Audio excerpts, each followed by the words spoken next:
ഇതൊരു ഇടിച്ചക്കയുടെ കഥയാണ്. ഒരു കുഞ്ഞു പ്ലാവിൻ്റെ ശിഖരങ്ങൾ ഓരോന്നായി മുറിച്ചു മാറ്റിയപ്പോൾ അതിൽ നിന്നൊരു കുഞ്ഞു ചക്ക താഴെ വീണു. അവനെങ്ങ് തൂക്കിയെടുത്ത് തോരൻ വെക്കാമെന്ന് കരുതി. ഒരു ഇടിച്ചക്ക തോരൻ. ചക്ക ആദ്യം എടുത്ത് മുള്ളുകളെല്ലാം ചെത്തി മാറ്റി ചെറിയ കഷ്ണങ്ങളാക്കി മുറിച്ചെടുത്തു. ഇതുപോലെ ചെറിയ കഷ്ണങ്ങളാക്കി മാറ്റി നന്നായിട്ട് വെള്ളമൊഴിച്ചു കഴുകി കുക്കറിലോട്ടിട്ടു. ഒരു 1/4 ഗ്ലാസ് വെള്ളവും അതിൻ്റെ കൂടെ ആവശ്യത്തിന് ഉപ്പും ഒരിത്തിരി മഞ്ഞൾ പൊടിയും കൂടി ഇട്ട് അതങ്ങ് അടച്ചു വെച്ചു. ഏകദേശം ഒരു വിസിലടിച്ചാൽ മതിയാവും. ഇതടിക്കുന്ന സമയം കൊണ്ട് നമുക്ക് അരപ്പ് റെഡിയാക്കാം. തേങ്ങയും ജീരകവും 2 പച്ചമുളകും 3-4 വെളുത്തുള്ളിയും പിന്നെ ചുമന്നുള്ളി ഇല്ലെങ്കിൽ ഒരു കുഞ്ഞു സബോളയുടെ ചെറിയ കഷ്ണം കൂടെ ഇട്ട് നന്നായിട്ടങ്ങ് അരച്ചെടുക്കുക. ഇനിയിപ്പോൾ ചക്ക വെന്ത് വന്നിട്ടുണ്ട്. വെന്ത ചക്ക കല്ലിൽ വെച്ച് നന്നായിട്ട് തന്നെയും പിന്നെ അങ്ങോട്ടങ്ങ് ഇടിച്ചെടുത്തു. നമ്മുടെ പേരിനോട് നീതി പുലർത്തേണ്ടത് കൊണ്ട് നമുക്ക് ഇടിച്ച് തന്നെ അങ്ങ് എടുത്തേക്കാം. മിക്സിയുടെ ജാറിൽ ഞാനൊന്ന് ഇട്ട് നോക്കിയിട്ടുണ്ട്. പക്ഷേ നല്ല പേസ്റ്റ് പരുവത്തിലാവും. ചെറുതായിട്ട് അടിച്ചാലും അതിൻ്റെ സ്ട്രക്ചർ ശരിയാവില്ല. സോ ഇതുപോലെ തന്നെ ഇടിച്ച് തന്നെ അങ്ങ് എടുത്തേക്കാം. ഇടിച്ചടിച്ച് ഓരോന്നോരോന്നായിട്ട് മാറ്റി അങ്ങോട്ട് വെച്ചിട്ടുണ്ട്. ഇത്രയും ചക്കയാണ് നമ്മൾ ഇടിച്ചെടുത്ത് വിട്ടിയേക്കുന്നത്. ഇനിയിപ്പോൾ ഇതിൻ്റെ കൂടെ അരപ്പ്, നമ്മൾ നേരത്തെ എടുത്ത് വെച്ചേക്കുന്ന തേങ്ങയുടെ അരപ്പ് റെഡിയാക്കി എടുത്ത് വെച്ചിട്ടുണ്ട്.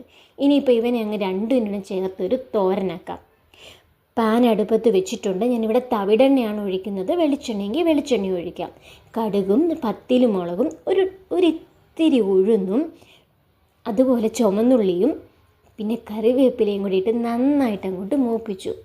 അവനങ്ങോട്ട് മൂത്ത് വരുന്ന സമയം കൊണ്ട് നമ്മൾ റെഡിയാക്കി വെച്ചേക്കുന്ന നമ്മുടെ ഇടിച്ചക്ക അങ്ങോട്ടിട്ടു. കൂടത്തിൽ നമ്മുടെ അരപ്പും കൂടി ഇട്ട് നന്നായിട്ട് അങ്ങോട്ട് ഇളക്കി കൊടുത്തു. വെള്ളമൊന്നും ഒഴിക്കണ്ട. നേരത്തെ ഇത് വെന്ത് വന്നതായത് കൊണ്ട് മൂടി വെച്ചൊന്ന് അടച്ചു വെച്ചാൽ മതി. ആ തേങ്ങയുടെ അരപ്പൊന്ന് വെന്ത് കിട്ടാൻ വേണ്ടി അടച്ചു വെച്ച് ഒന്നും കൂടെ മൂടി തുറന്ന് നോക്കി. ഒരു 2 മിനിറ്റ് നന്നായിട്ട് വെന്ത് വന്നിട്ടുണ്ട്. ഇനിയിപ്പം ഒരു ടേബിൾ സ്പൂൺ 2 ടേബിൾ സ്പൂൺ പച്ച വെളിച്ചെണ്ണയും കൂടി അങ്ങോട്ട് വിതറിയാൽ സെറ്റാണ്. നല്ല അടിപൊളി ഇടിച്ചക്ക തോരൻ.